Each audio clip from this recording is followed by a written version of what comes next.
উন্নত রাষ্ট্রে পরিণত হতে হলে তরুণ সমাজকে অবশ্যই মাদকমুক্ত রাখতে হবে। যে কোনো দেশের উন্নতির প্রধান নিয়ামক হল কর্মক্ষম বিপুল যুব শক্তি।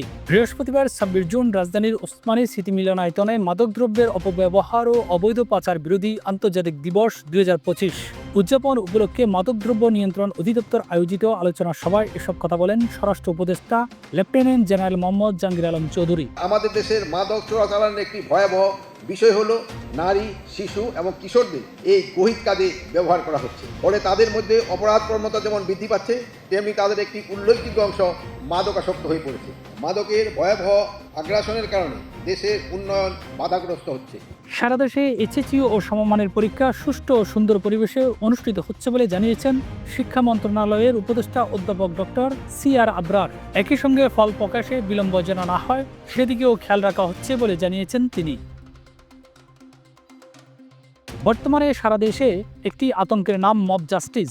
গত বছরের ৫ আগস্ট ছাত্র জনতার অভ্যুত্থানের পর থেকে মব কালচার প্রকটভাবে সমাজে হাজির হয়েছে। আইন শৃঙ্খলা বাহিনীর প্রচেষ্টা মাঝে কিছুটা নিয়ন্ত্রণে এলেও সম্প্রতি আবার সেটি মাথাছাড়া দিয়ে উঠেছে।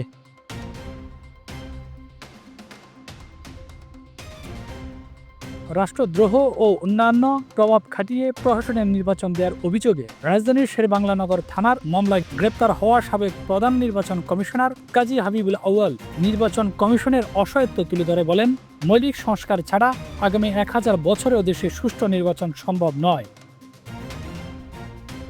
জুলাই গণ অভ্যুত্থানে রংপুরে বেগম রোকেয়া বিশ্ববিদ্যালয়ের ছাত্র আবু সাইদ হত্যা মামলায় আগামী রোববার ২৯ জুন আনুষ্ঠানিক অভিযোগ দাখিল করে প্রসিকিউশন সংস্থা।